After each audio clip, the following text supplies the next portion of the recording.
Hi there, Jani here, and here is my video on why do I play Kiesel Carvin Guitars.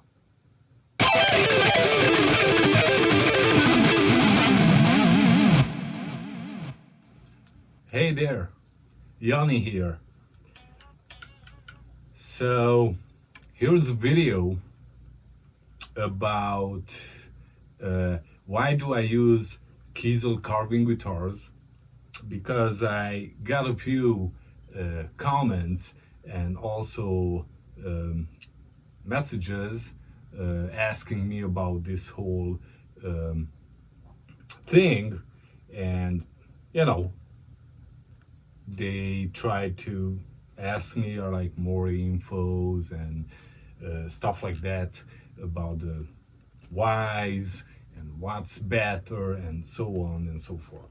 So I decided to make this video where I can talk about my whole so-called or history with Kiesel Carvin.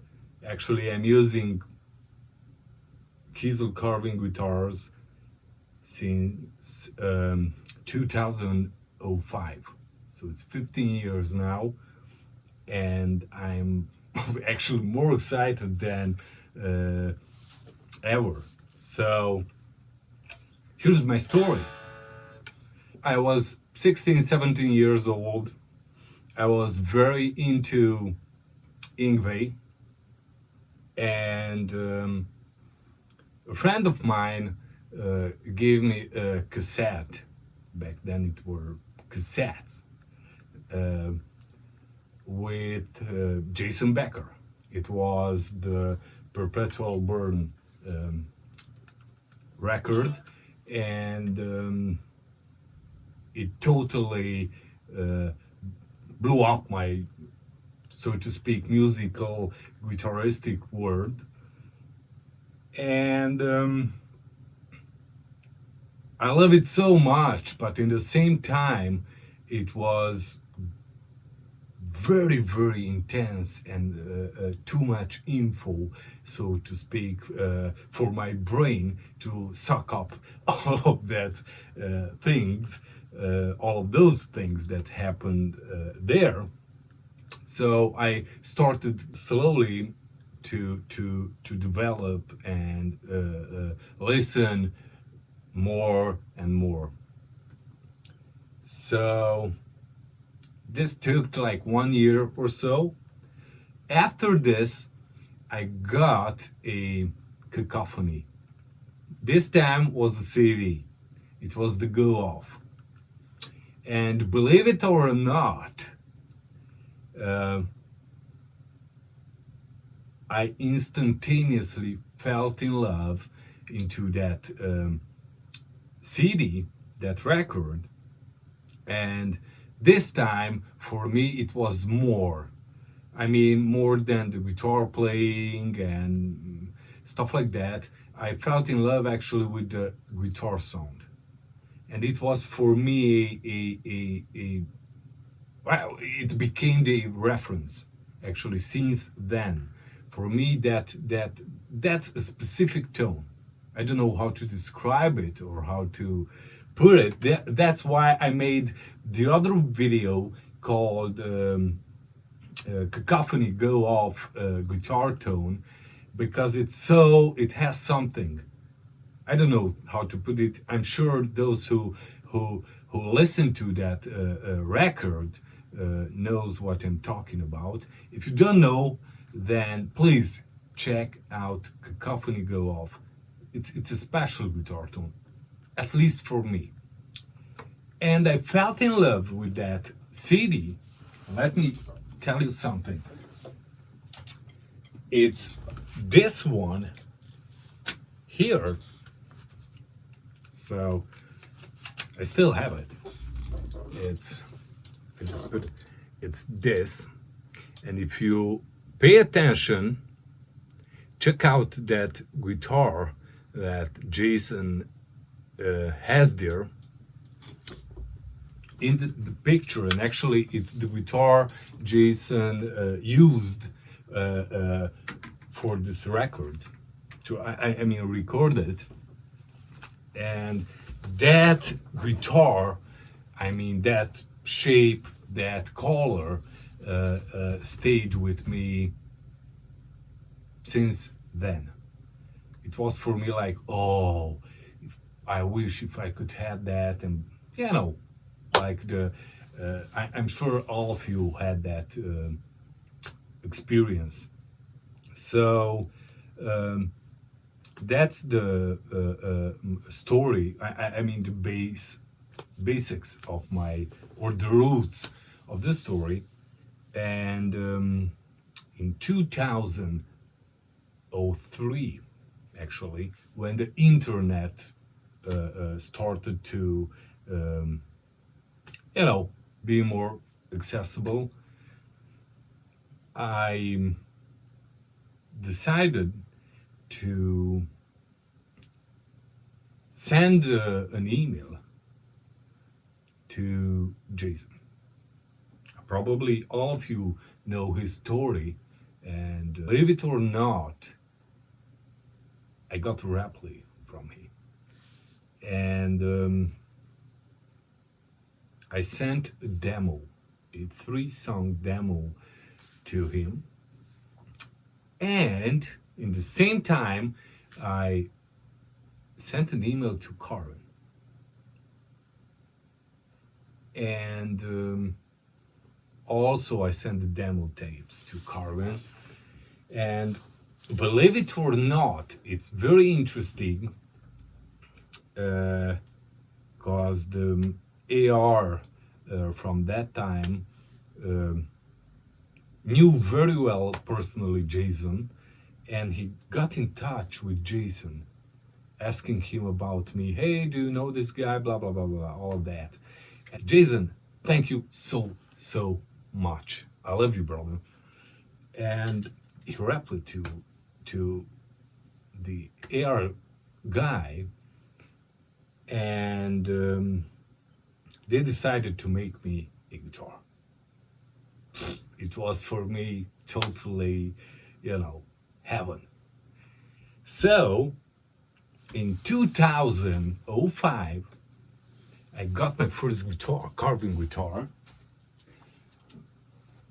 which is this one.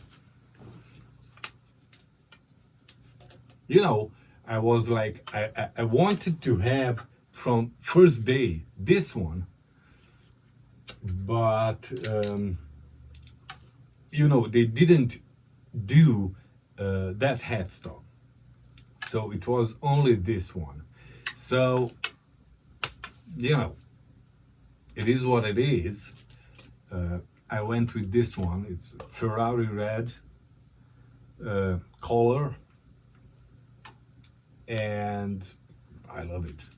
It's my detuned one. So I mean detuned drop D. So I love it since then. It's actually no big deal as you see it. It's the, you know this kind of guitar from Carvin. Actually now it's Kiesel Carvin, sorry. And it's cool. So then in 2008,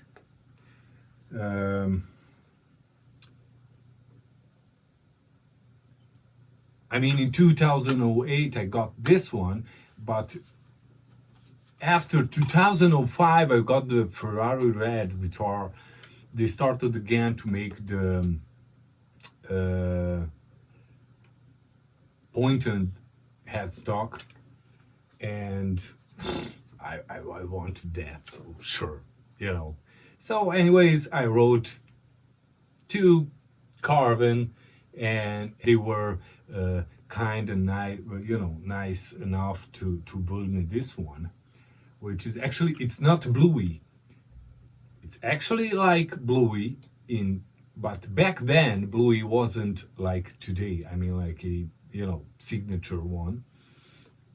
But it's you can say, you know, it's Bluey.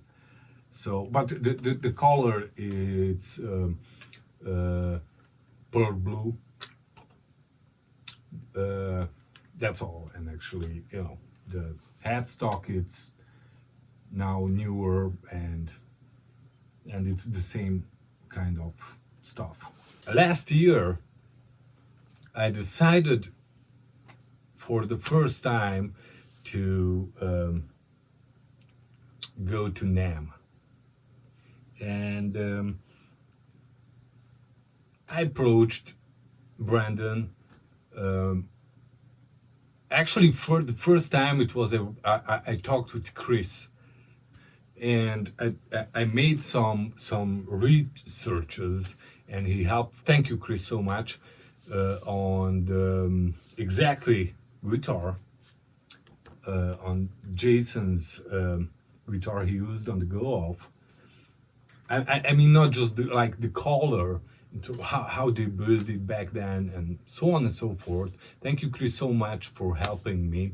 So I understood that what was in the 80s, and it's actually the difference is, if I remember correctly, the body is clear maple. Here we are. Let me show it to you. So this is the guitar.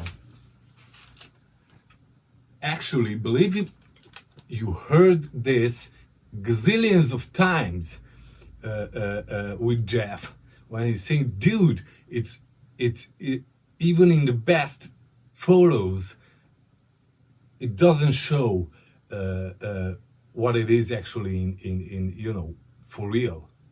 And believe me or not, he's 100% accurate. You see this guitar, you will say it's pinkish, right? It's not pinkish. It's actually purple. I don't know in what angle should I put it so you can get the, the feel. This now it's pinkish, right? Now it's maybe has some purple tones in it. So anyway, that's regarding the color.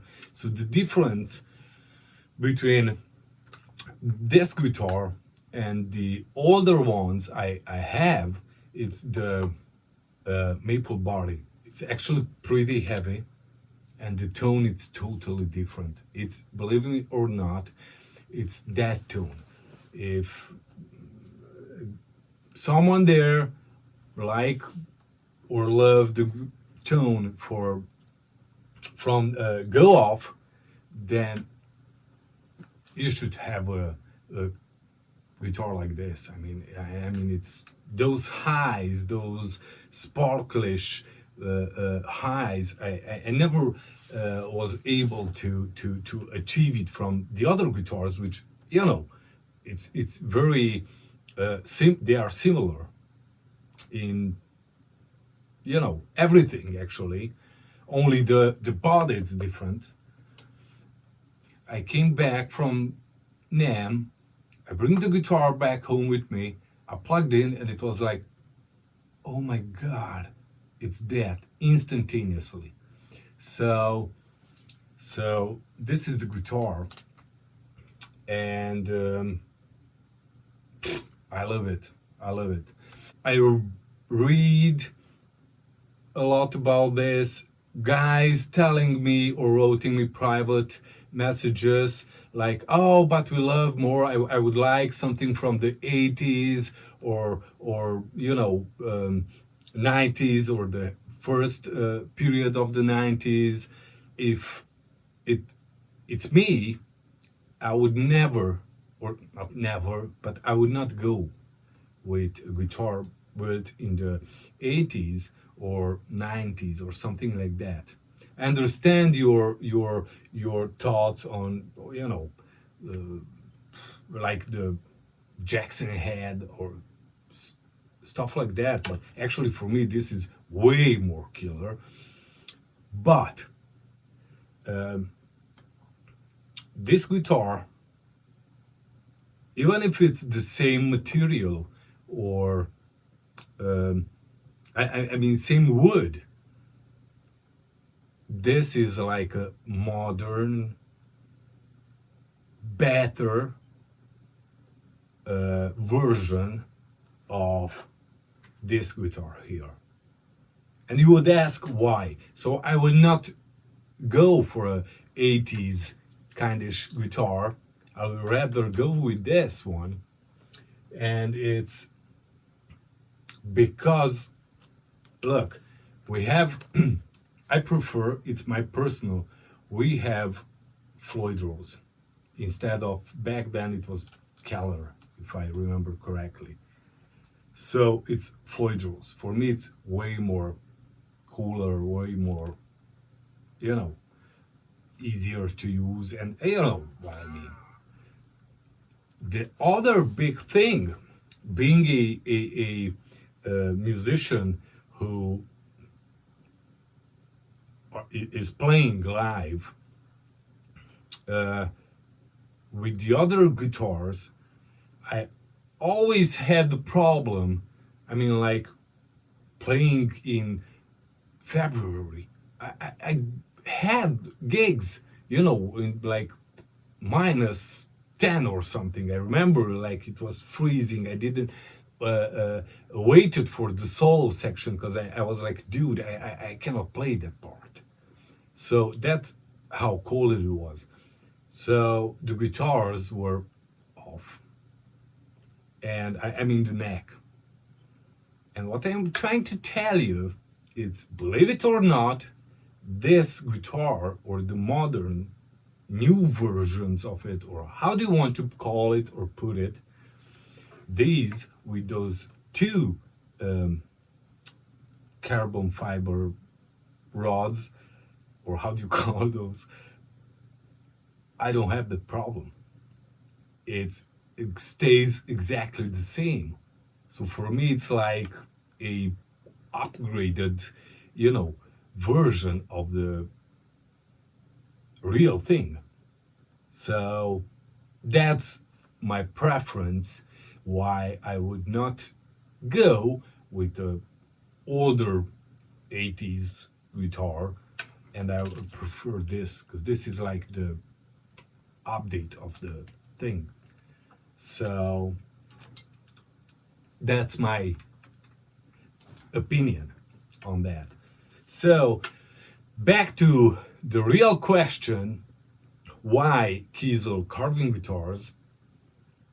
It's obviously, it starts here with the Go Off record, and since then it's, I have it, this is the only CD I have it here with me in the studio. Actually, it's like a picture, and I'm always I'm looking to this artwork, and it's like, wow.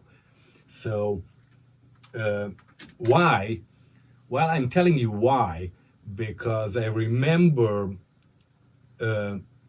when I got the Ferrari Red back in 2005. Before that, I had another guitar, another brand, and for me it was like, wow, what a guitar. It was a big deal, the neck through thing, first of all, and the playability, and I never had a problem like reaching up here.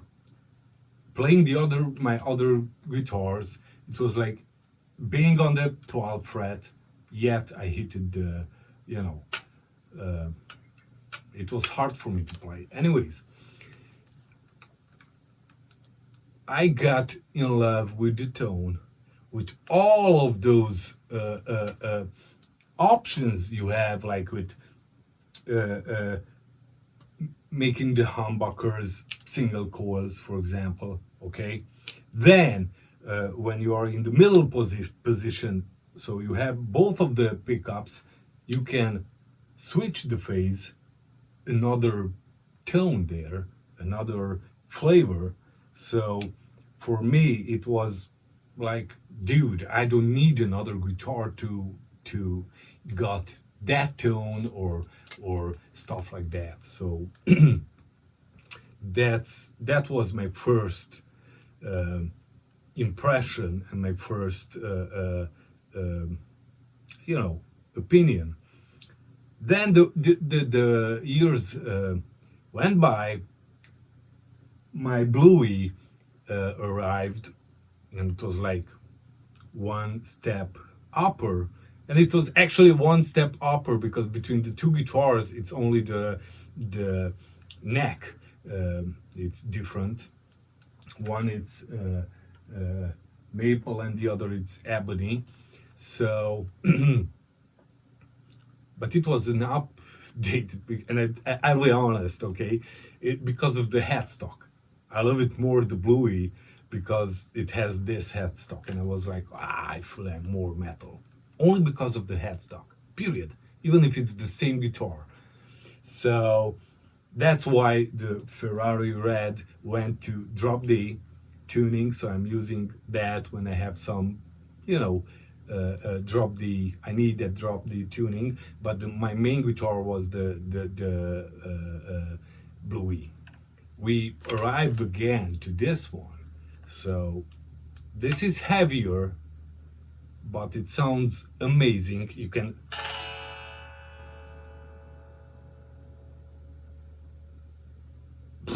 I love it. It's gorgeous. It plays like butter. So that's one. What I want to say more about this guitars, it's at NAMM. I met personally Jeff and also Mark Kiesel. I told actually Mark all of my story with, hey, it was me, blah, blah, blah. You remember when I sent the tape and, all of that. It was so cool. I loved that moment. It was very, very nice.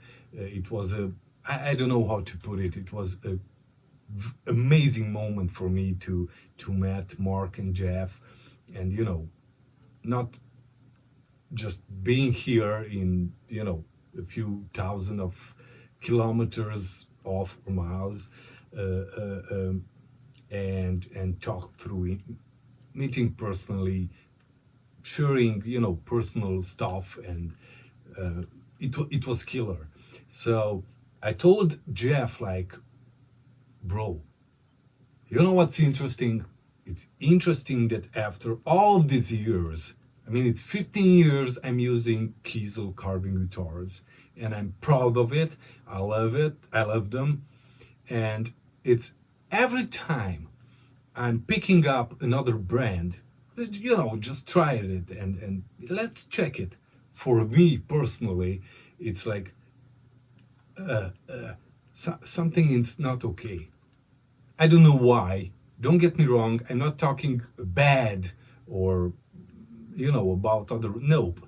It's my personal opinion, my flavors, and my tastes and stuff like that. But that's what I told Jeff. He's like, dude, every time I'm picking up another guitar, it's like, dude, what's something? It's not okay with it. So that's why I'm with Kiesel Carvin Guitars. And another reason, actually, but it's secondary, but I just thought about that. It's like I always liked guitarists who were with one brand like forever. If like, you know what I mean? It's like when you say Ingve, you saw the Fender, period. Or you say Steve Vai, it's Ibanez. So it's like they're a middle name. So that's a thing I always liked and appreciate about guitarists. And besides the guitar, the tone, it's fulfilling all the things I ever need or needed. It's that thing. Look, I'm here. This is me, and so it's like I find my partner. It's like a marriage. really. So that's why I'm using Kiesel Carvin Guitars, and I don't know if something, some details, or I missed some details. Please let me know in the comments, or and I will try to respond to you, SAP. So thank you so much to being patient and watch this video. And if you liked it, give me a like, and if you liked it more, then maybe subscribe or share. Let Kiesel Carvin Guitar go, all around the world. So hey, bless you all. Bye bye.